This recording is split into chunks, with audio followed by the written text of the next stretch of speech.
Welcome to the Varside Arms. My name is Andy. This is the Varside podcast, and joined with us today is Jamie. How you doing, mate?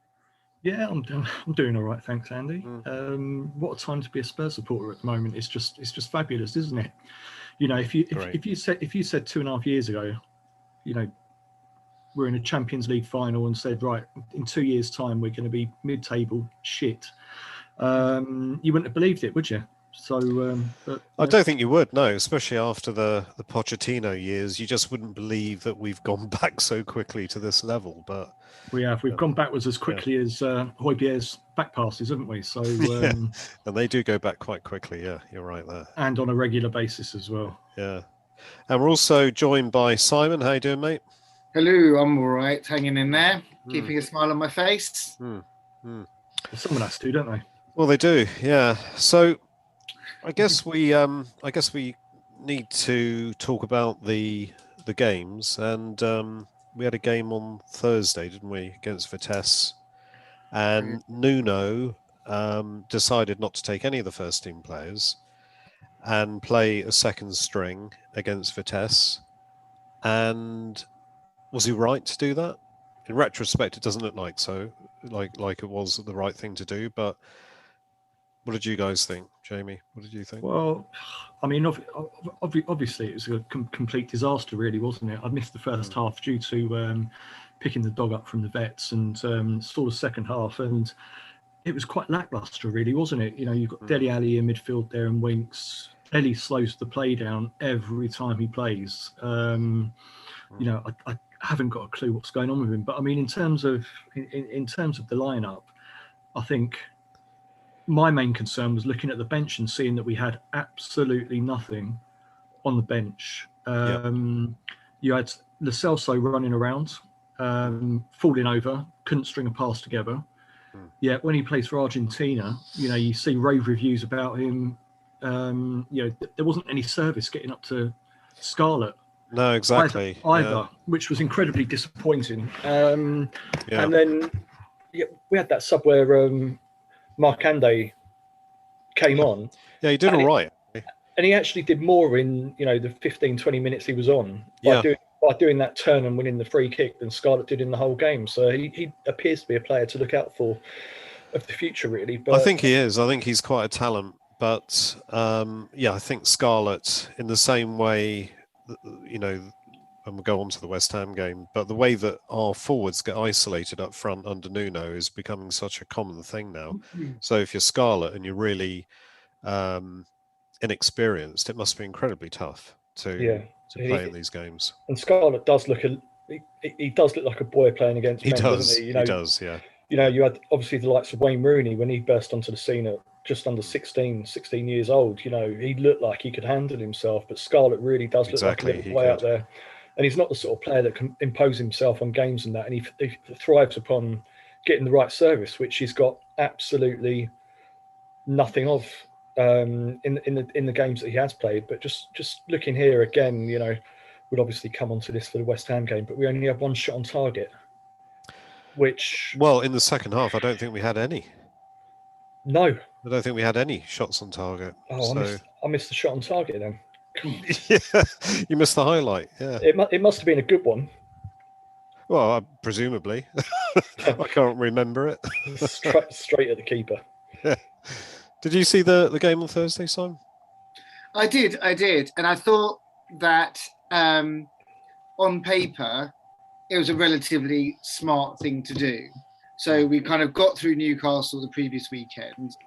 We had West Ham the following weekend. Yeah, and that's a big cup final. And you think, okay, well, we're still in the group stages. We're away from home. He wants to rest pretty much everyone because, you know, maybe he's got something works. And, you know, as we always have this kind of dichotomy of you need to start, you know, testing out some of the younger squad. So when do you do it? And, you know, in a group stage, you think that's maybe one of the safer games against a team we're broadly pitched with. They're sort of top six, or they're about 6th or 7th in their league. We're about the same. Yeah. So, you know, you've got to start somewhere. But I suppose maybe you don't think it's going to be a all or nothing to quite the extent that it was, other than with none of the squad travelling, although you had the one, but they weren't involved last weekend. So you kind of go think, all right, well, on paper, it's worth a shot, it's worth a punt, and maybe he knows something that you don't. But of course, we soon realised that he knew that we don't. And it was a bit, it was a bit arduous, I think. And as you say, it felt a lot more intense from their side, and we were coming off, overall, I think got more of the possession, but shots, they were just, shooting away, firing at the goal, seeing what would stick. And as you said, we weren't getting much up to Scarlett. If he was our only option, he was getting, they were getting the better of him. Yeah, he was getting breadcrumbs, wasn't he, right? Yeah, and then you're a bit stuck.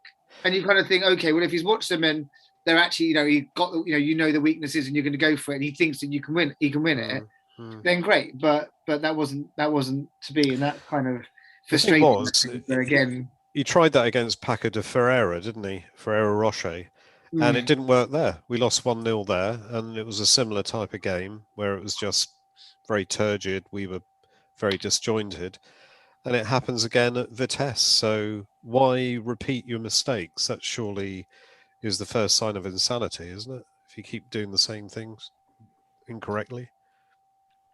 Yeah, and maybe he just felt, well, I would rather preserve, the squad that I had last weekend for next weekend, and that is the most important thing, and whatever happens. Yeah. Because we've still got the home leg to deal with. But that's true. That's true.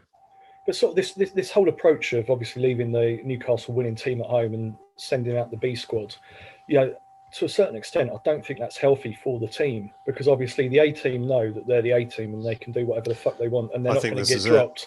I think this is it. Then you've got the B team sort of labouring through the game and just looking quite disinterested. And I don't think it's never healthy. Going to play on Sunday. Yeah, and I don't think it's healthy overall for the squads, really. And just one comment I wanted to make, or one player I wanted to highlight, was Steven Bergwijn. We signed him in January 2020, and apart from, I think he scored on his debut, didn't he? Was it against Man City? And he's done, I know he's been injured, but he has done very, very little to even justify the money that the money that the club have actually paid for him. He just, what does he do? What does he do? Because Nuno's saying that he's an amazing player in training, and he really brings something different. But what does he bring that's different? Because he doesn't appear to bring anything on the pitch, does he? I think the thing he does bring is pace, but obviously what he's not bringing is goals, and I think that's really the problem with him. He's had chances in certain games. Had he scored, it would have been significant had he done so, but he hasn't. He's not Mo Salah, who can just go and score at will. He's one of these players that doesn't appear to be a natural finisher, but does have incredible pace, is able to get forward and get into positions to score, but can't quite do it. No good at all, really, then, is it? If you this quit, is it. But you can get into these positions and not finish. It's quite concerning, isn't it? And I think highlights the fact that our recruitment has been incredibly poor over the last few seasons, really. And we're dropping money on the likes of Lo Celso that, as I said, when he plays for Argentina, gets rave reviews, but he can't even stay on his feet. He can't.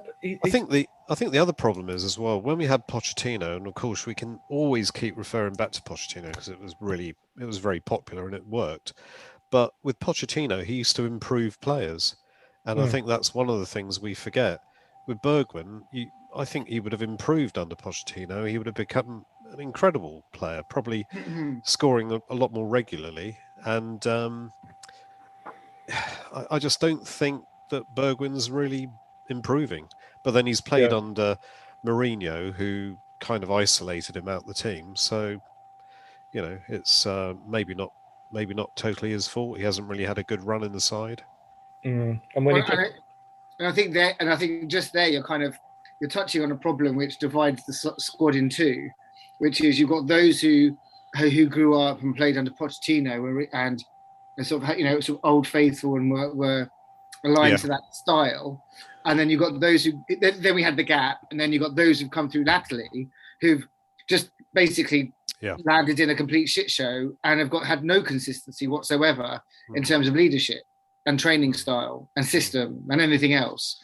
So put yourself in that position, and either you're kind of, whenever we have these conversations, I always try to pull it back to, our boring corporate world. But if, you've either been in an organization for 10 years, you know how the place runs and you preferred the guy who was there before, or he got sacked, and basically the place has turned into an absolute circus, and you've had all of these, managers and God knows what else come in, and there's been absolutely no consistency, structure or otherwise, and it's just been a complete and utter disaster. Yeah. So I think, I'm not saying that is to blame, but I can certainly see why you've got a squad which is in complete disarray, personally. Yeah, I think all the ingredients are there for it to be in disarray. I totally agree. Yeah. Yeah, sure. I mean, why wouldn't it be? Yeah. So, and you've only got there's only a couple of different ways forward from there. And that's either by getting the right person in and driving through some consistency, but then that will take time. Yeah. And as we all know, any broom that comes in would probably want to sweep clean a bit, but you can't do that in one window. So every time you change the leadership, you press a little bit of the reset button. Yeah. Soft boot or not maybe, but we know we've got, you do set yourself back a little bit, and we also do know in some areas we've got a squad which is just kind of thinking, oh, I really loved it when the other guy, when Poch was here, and haven't moved on from that and can't. So what do you do? Is that the problem though? Because you referred to the reset button there, but what we need is more of a hard reset, don't we? We want one that is going to take us back to some kind of base that we can build from, because it all seems so kind of transitional. Do we know where we can build it from? Well, and there you go. So that's why when he brought the youth team effectively with him on Thursday, I thought, okay, fine, I'm prepared to go with this, because you've got to start somewhere and you've got to identify who the young talent is. And if you're then going to offer them opportunities and drag them through, you've got to see them play in real life competitions. Yeah. Because otherwise, you're right. If you are going to reset and you are going to start getting rid and start bringing some through, because that was always our traditional model. Yeah. You've got to see them play, and you've got to work out what the hell is going on under real kind of elite competition type stuff. Yeah, I wonder though whether Nuno's got enough kind of power to do what he needs to do. Because with Paratici there, does that mean that Paratici's making a lot of the decisions for Nuno? So how you build the squad and do this, that, and the other. I mean, Paratici doesn't obviously influence how the players play on the pitch or the tactics that we're playing. Nuno, when he was appointed, was talking about the Spurs DNA. We're going to make you proud, but I haven't seen anything on the pitch this season. Well, that's right. It indicates that he's looking to play a free-flowing, stylish football. I don't know what his style is. Well, it's risk averse. He doesn't want to be able to. Rather, he doesn't want to be brave. He doesn't want to be take those risks to actually put us in a position where we attack teams and leave spaces behind. He doesn't want to do that. He wants us just to pass the ball around until we find those incisive points that we can actually try and get forward. But of course, it's all too slow, and other teams are just setting their defences by the time that we're ready to make that pass. But the thing is, though, if you're only having one shot on target for a whole game, the law of averages says you're not going to win that game whatsoever. You need to be having those shots on goal. It's all very well playing defensive football, but if you do get those 2 or 3 opportunities, you need to be putting a couple of those opportunities away. Yeah. And then sitting back and defending. But we're not doing anything at the moment. I don't know what it is. Yeah. Simon, what's wrong with Kane? Wow, that's just unloaded. What's wrong with him?